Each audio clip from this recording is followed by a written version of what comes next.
Fora TV. The world is thinking.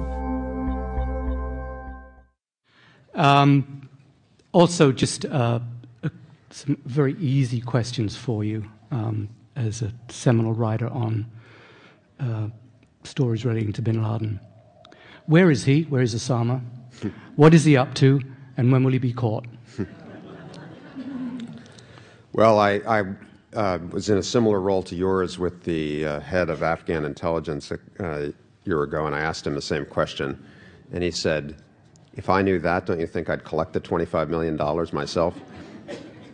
But I think he's almost certainly in Pakistan. What he's up to is transparent because he continues to make and distribute video and audio tapes in which he attempts to describe his own role as the narrator of a war that he imagines himself leading. And what he's up to as an operator is less clear, but Al-Qaeda, the organization that he continues to head, has reconstituted itself along the Afghan border and is carrying out violent conspiracies in Europe, the most significant of which is being described right now and on trial in Britain, the attempt to blow up planes over the Atlantic. This was the conspiracy that led to us not being able to take our toothpaste on carry-ons anymore. And as I presume Osama has a role in those plots, but probably isn't the main sort of mechanic or organizer.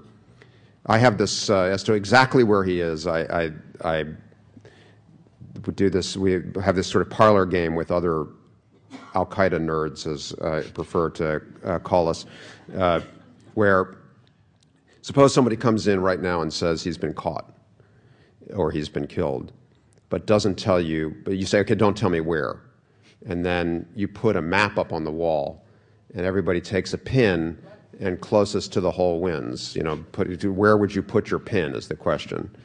And I would put my pin, I think, although I've been argued out of one or two places within about 100 miles of each other. One would be a town called Miran Shah in North Waziristan, and the other is an adjacent federally administered tribal area called Bajor. You can make a case for both of them. Most of the people I know who know what they're talking about say they'd put their pin in one of those two places. Doesn't mean he's there, but that's, I think, where the best evidence is.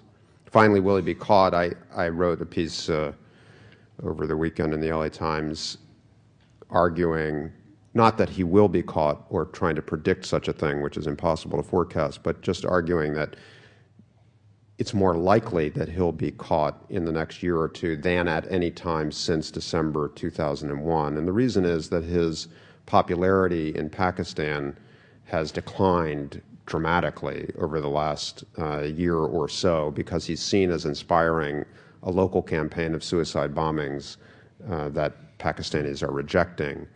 And so his approval rating, as measured by reliable polling, has really collapsed.